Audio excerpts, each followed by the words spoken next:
बच्चों से रिलेटेड 3 बहुत बड़ी समस्या, और अगर हमने इस समस्या को, अभी हमारा देश इस समस्या को सीरियस ले नहीं रहा, हालांकि ये समस्या बहुत सालों से है, लेकिन अभी तक हम सीरियस नहीं हुए। हालांकि बहुत सारे दुष्परिणाम, बहुत सारे बैड रिजल्ट्स हमारे सामने आ रहे हैं, लेकिन फिर भी अभी हम लोग कुछ करने को तैयार नहीं है। तो पहली समस्या जो हमारे सामने है, पेरेंट्स के सामने बच्चों के प्रति, वो सबसे बड़ी समस्या है बच्चों का आजकल स्ट्रेस और फ्रस्ट्रेशन होना।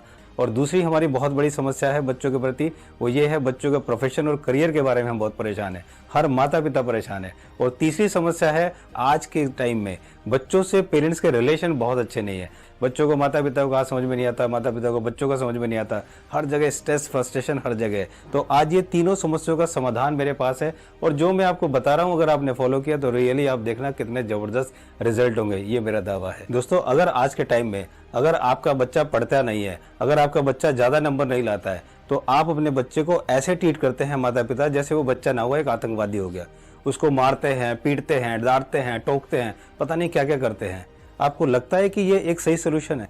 आपको ये जानकर बहुत ही हैरानी होगी कि इंडिया में हर साल 12 से 13 हजार बच्चे पढ़ाई के स्ट्रेस की वजह से आत्महत्या कर रहे हैं। क्या आप जानते हैं कि हमारे देश में जो पेरेंट्स हैं वो सबसे ज्यादा एजुकेशन में खर्च करते हैं? और आप जानते हैं कि 70 से 75% बच्चे अपने सब्जेक्ट, अपने स्ट्रीम, अपना प्रोफेशन, अपनी फैमिली और अपने दोस्तों के हिसाब से चूज करते हैं।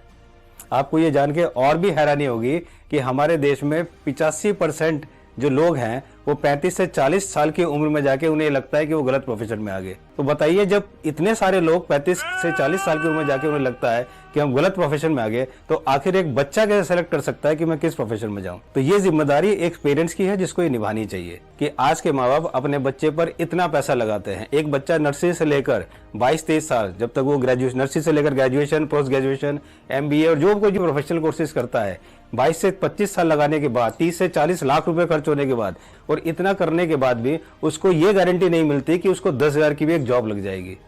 इज इट राइट और रॉन्ग?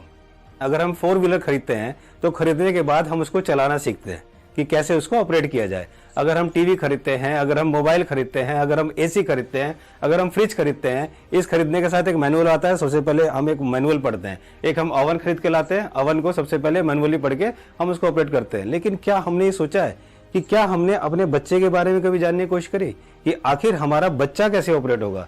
हम अपने बच्चे, अब आप ये सोचेंगे कि बच्चा तो मशीनरी नहीं है, टेक्नोलॉजी नहीं है, लेकिन मैं आपको बताना चाहता हूं कि इस दुनिया में जो भी चीज है, हर चीज एक टेक्नोलॉजी है, और हमें उस टेक्नोलॉजी को सीखना है। जिस दिन हम उस टेक्नोलॉजी को सीख गए, उस दिन हम अपने आप को बहुत बड़ा सक्सेसफुल बना लेंगे। वैसे तो हर माँ बाप अपने बच्चे के बारे में दावा करता है कि मैं अपने बच्चे को बहुत प्यार करता हूँ, मैं अपने बच्चे के लिए ये करता हूँ, मैं अपने बच्चे के लिए वो करता हूँ। लेकिन अगर आप सच में अपने बच्चे को प्यार करते हैं तो मैं आपसे कुछ पूछता हूँ, जरा बताइए आपको अपने बच्चे के बारे में पता है कि नहीं है? क्या आप जानते हैं कि आपके बच्चे को स्ट्रेस और फ्रस्ट्रेशन क्यों होता है? नहीं पता। क्या आप जानते हैं कि आपके बच्चे के अंदर एक नहीं, अगर आप किसी का बच्चा पढ़ा लिखा नहीं है, बहुत नंबर ज्यादा नहीं लाया, तो आपको लगता है कि वो पढ़ा लिखा नहीं है, वो स्मार्ट नहीं है। लेकिन आप जानते हैं कि हर बच्चे में भगवान एक टैलेंट देके भेजा है जिसको हम गॉड गिफ्टेड टैलेंट बोलते हैं, और हर बच्चे के अंदर 8 मल्टीपल इंटेलिजेंस होता है। क्या आप जानते हैं उस चीज को? क्या आप जानते हैं कि आपके बच्चे का जो लर्निंग पैटर्न है वो क्या है? लर्निंग पैटर्न 3 तरह के होते हैं, एक ऑडिटरी होता है, एक विजुअल होता है, और एक किनेस्थेटिक होता है। अगर ये पैटर्न से ही अगर हम बच्चे को पढ़ाएं तो उस बच्चे के 20 से 25% मार्क्स ज्यादा आ जाएंगे। इंडिया के अंदर 20 से 30% बच्चे ऐसे हैं कि अगर उनको ट्यूशन न लगाया जाए तो वो ज्यादा नंबर लाएंगे, क्योंकि किनेस्थेटिक होते हैं, उन्हें खुद पढ़ना पड़ता है, लेकिन हम ट्यूशन लगा के उनके नंबर और कम आते हैं। ऐसी बहुत सारी समस्याएं हैं जो बच्चों को होती हैं। हमें ये नहीं पता अपने बच्चे के बारे में, उसकी स्ट्रेंथ क्या है, उसकी वीकनेस क्या है। हम सिर्फ एक काम जानते हैं कि जैसी पूरी दुनिया कर रही है वैसे ही हम बच्चे को धकेलना शुरू कर देते हैं, चाहे उस बच्चे का कितना बुरा हाल हो। ये हम बिल्कुल नहीं सोचते, ना ही हम कुछ सोचना चाहते, ना ही हम कुछ करना चाहते। दोस्तों, क्या हमने कभी ये सोचा है कि एक ही क्लास, एक ही टीचर, एक ही पैटर्न, एक तरह की बुक, एक तरह का माहौल, उसी एज के बच्चे, और इसके बावजूद भी उस क्लास में कई बच्चे एक्सीलेंट होते हैं, कई बच्चे एवरेज होते हैं, कई बच्चे पुअर होते हैं? ऐसा क्यों होता है? क्या हमने कभी सोचा है? जबकि सब चीज सेम है।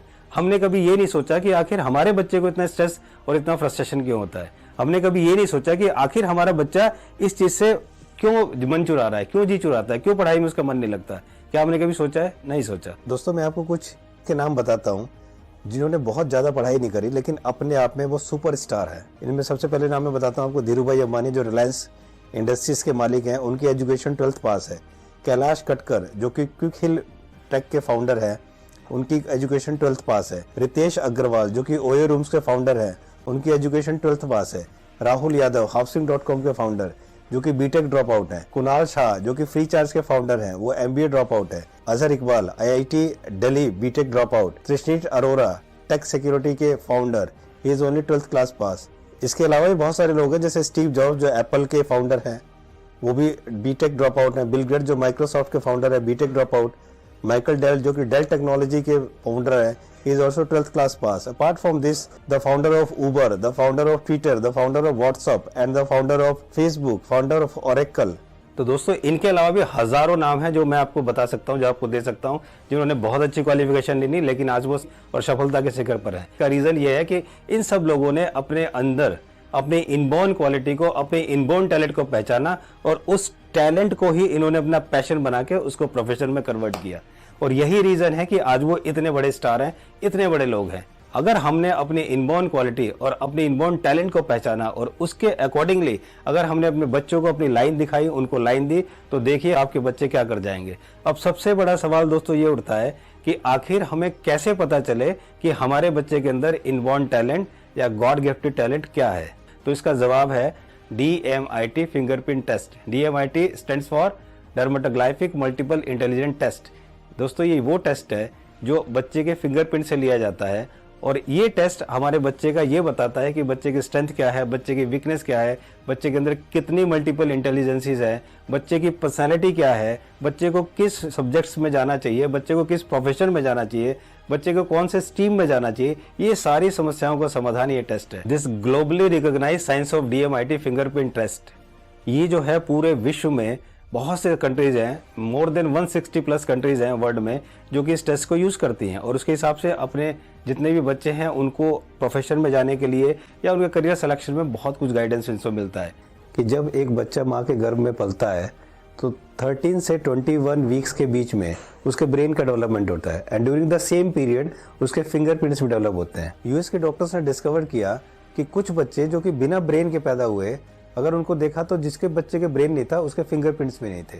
अब मैं आपको ये बताता हूँ कि DMIT टेस्ट करने का प्रोसेस क्या है। सबसे पहले दोस्तों हम बच्चे का फिंगरप्रिंट स्कैन करते हैं। इस स्कैनिंग प्रोसेस में 10 से 15 मिनट लगते हैं। उसके बाद उस फिंगरप्रिंट को एनालिसिस किया जाता है। एनालिसिस करने के बाद एक बच्चे की रिपोर्ट जनरेट होती है। रिपोर्ट जनरेशन के बाद हम बच्चे के उसकी पेरेंट के साथ काउंसलिंग करते हैं। ये इसका प्रोसेस